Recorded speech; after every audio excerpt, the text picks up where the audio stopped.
Ji-Woon lives within the sounds of Rio de Janeiro. Water splashes into a basin. A skateboard's wheels grind over asphalt. A rufous-bellied thrush chirps, and the voice. The angelic ethereal sound of a young Brazilian man singing floats from an open window. Ji-Woon knows the man. Lucas. He's good. Nowhere near my level, but a diamond nonetheless. His voice is the brushstroke Ji-Woon has been searching for. To think Lucas practically fell into his lap, the Brazilian man having sung at a recording studio Ji-Woon visited. With Lucas's voice, Ji-Woon can create art. Genuine, agonizing art. Silky, blood-curdling terror. Ji-Woon has already prepared a warehouse at an abandoned harbor for tomorrow's act. Even the most mundane detail required his attention. In the past week, he's transitioned between concert rehearsals to disguising his celebrity visage, staking out his victim, assuming alternate identities, purchasing supplies, and stealing recording equipment, all while paying off his security detail to leave him be. The mundane details are what elevate the splendor of his artwork. Lucas will be dead in a day, and it will be beautiful. Ji-Woon freezes as he reaches his hotel room. The door opened a crack. He faintly hears someone rummaging inside. So be it. He knew a crazed fan would take things too far someday. How could they resist him? But he's ready. He'll defend himself, test the invader for operatic sounds like an impromptu aria as he surprises them with a blade in their gut. He pats the knife concealed above his ankle. Ready. Pushes the door open, steps softly on plush carpet, hears the invader around the corner, sees Yeon-jin, his manager. Fury meets fury. How dare you step foot in here? Where the hell have you been? She's paranoid about death threats they've been getting from a fan. When security couldn't locate Ji-Woon, she came snooping. It's laughable. The threats were nothing but a ploy, a boogeyman he created to throw Yun off his trail if she ever got too close. But he should have expected this. Yun's on top of everything. It's what he respects in her, what makes them a great team. He brings the million-dollar voice, and she smashes through any problem in their way. Usually it works in his favor. In her hand, she holds... No, damn it. His sampler. It contains his personal project, the screams of his murder victims layered into songs. It's an early draft, lacking subtlety. The violence and horror a bit too blatant for the faint of heart. She's disgusted. Couldn't hear beyond the terrorized voices to understand the beauty inherent in human suffering. The hairs on Ji-Woon's neck stand on end. He sees the moment with clear eyes. They're dancing on a razor's edge, with Yun dangerously close to discovering who he truly is. Yun holds the sampler as if it's dripping blood. The only solace in Ji-Woon's mind is that she doesn't understand what it really is. He knows her. If she thought the sounds were actual murders, she'd have tried to knee him in the crotch and run. But the anger still rattles through her as she moves up to his face.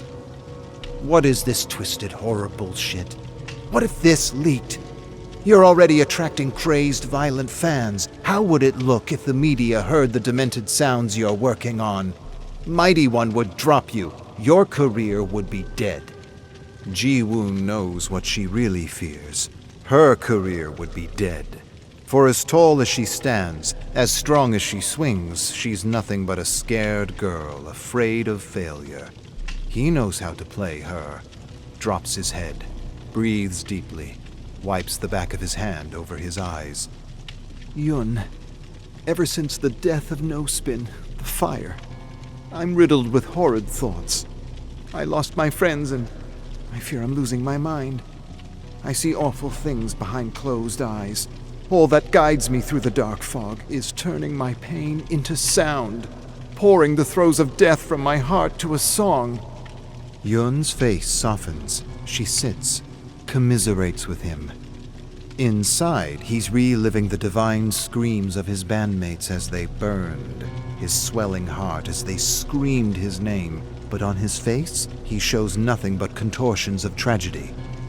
She excuses his error in judgment, confiscates the sampler, requests he stay on hotel grounds until the concert is over. It's for his own good, his safety. She tells him to get a drink from the minibar and cool down. He quietly nods and complies, reminding himself to steal back the sampler in a few days. He lets her pretend she has what he's holding: control. Despite the stifling humidity, Ji-Woon hides under a hoodie, large sunglasses concealing his face. Now's not the time to attract attention from rabid fans. He waits till Yun is in a meeting and strolls out of the hotel, a bag of necessities in hand. It's his show now. He pulls earbuds from his pocket, allows the music to envelop him. The song How I Became, recorded 6 months ago in Seoul. It stands as a metaphor for his childhood, written one drunken night while looking over old photographs. He is 7 years old. He sits at the back of the class. He's uncomfortable being seen and speaking. But today is different. In a few minutes, he's presenting on his favorite thing. A young boy shows the class his hamster, but Ji-Woon doesn't care. He holds his flute, going over the notes to the song he wrote. He shuffles to the front of the class, places his sweaty fingers on the instrument. Following a deep, unsteady breath, he gently blows out a wisp of air, creating a light, whimsical sound. He closes his eyes, moves his fingers precisely, playfully dancing over each note. He ignores the squeaks of the hamster. The flute's sound carries like chimes in the wind. With one final soul-piercing note, he smiles and opens his eyes. His classmates are huddled around the rodent, laughing with its every move. His teacher, too. He walks to the group. Students pass the hamster around as it squeaks incessantly. It finds itself directed into Ji-Woon's palm. He takes it in both hands. With one steady movement, he squeezes. A squeal, a slight crunch. No more sound. The children scream. Ji-Woon feels nothing. Storm clouds overtake the sky as the first drops of rain spatter onto Ji-Woon's sunglasses. He breathes deeply, prepares for what he's played over in his mind. The anticipation nearly brings him to his knees, the joy of the artistic process.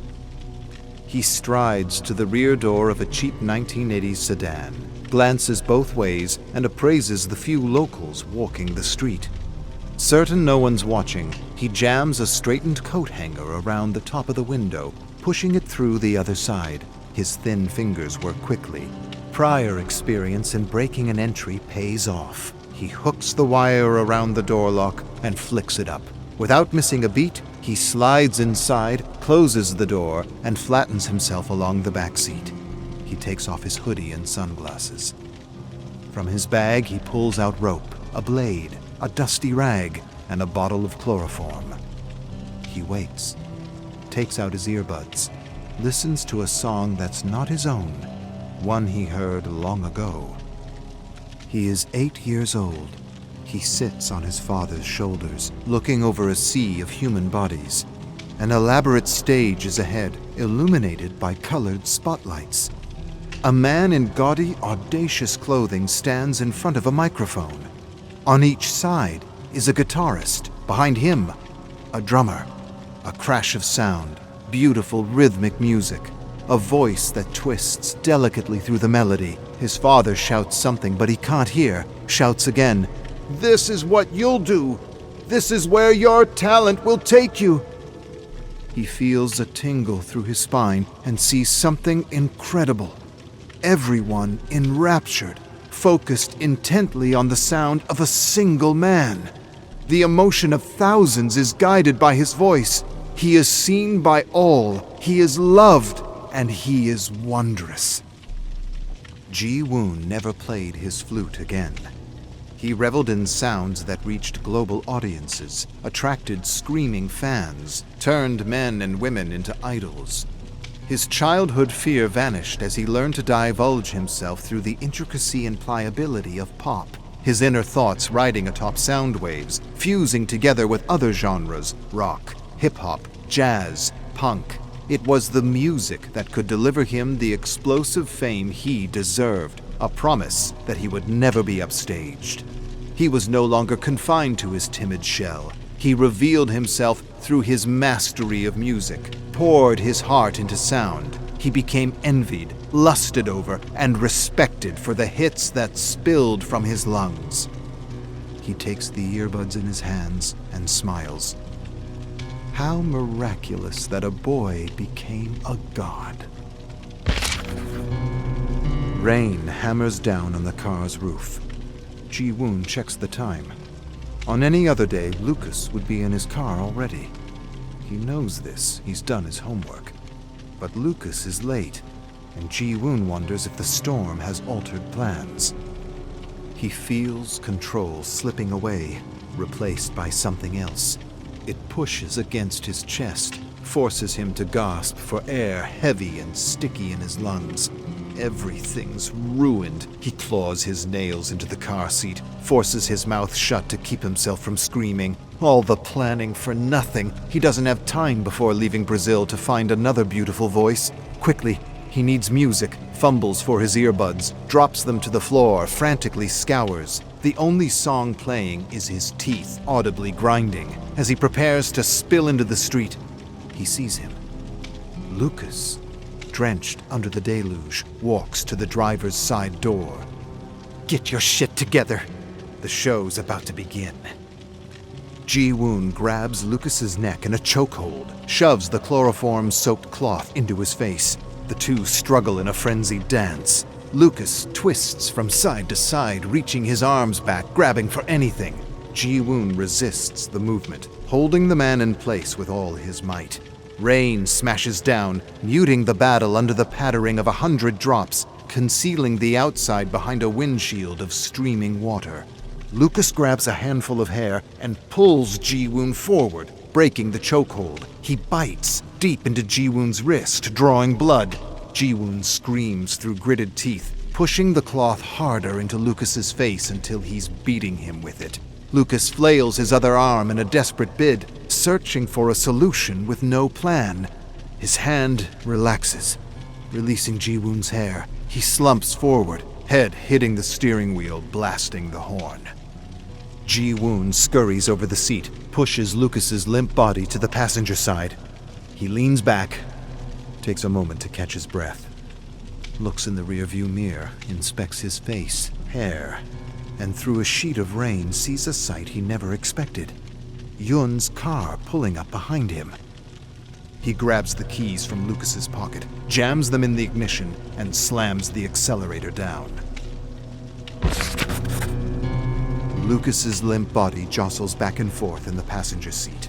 Street-side shops and graffitied walls are a blur as Ji-Woon veers around a corner. Wind and rain lash at the city as if dead set on blowing it apart.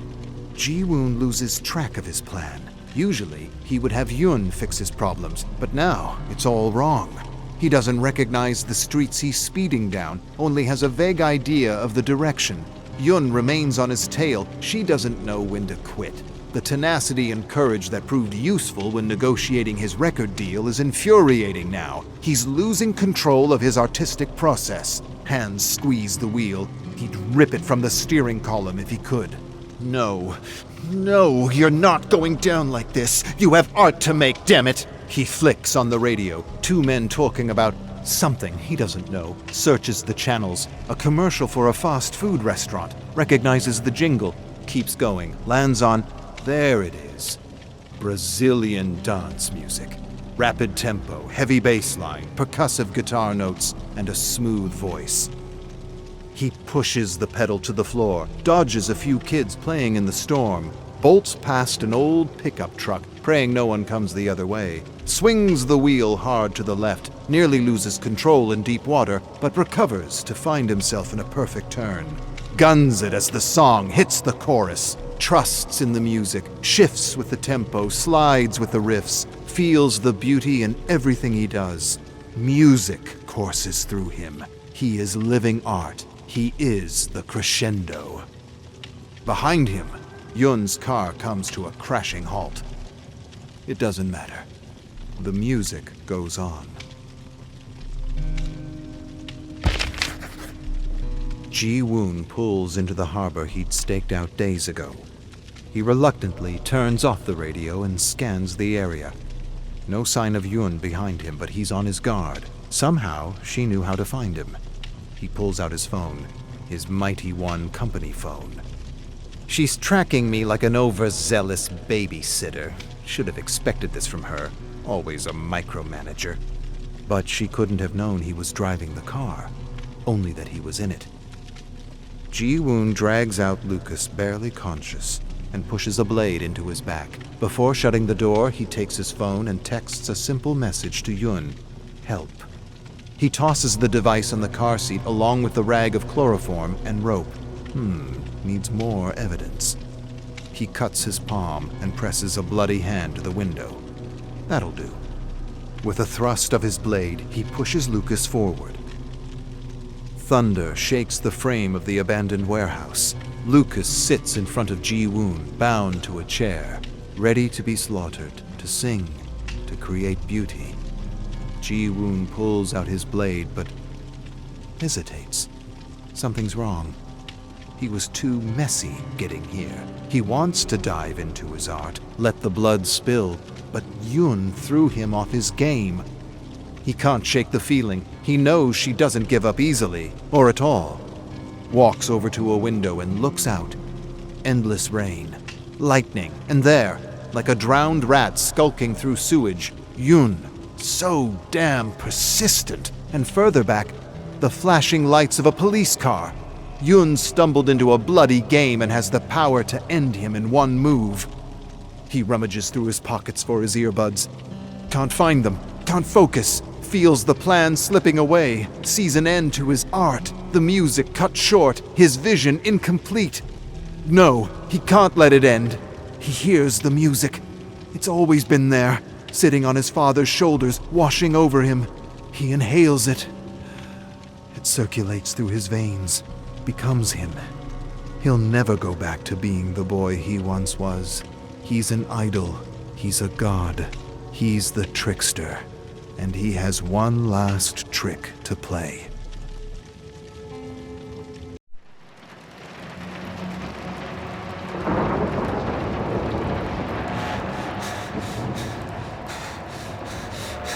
Yes!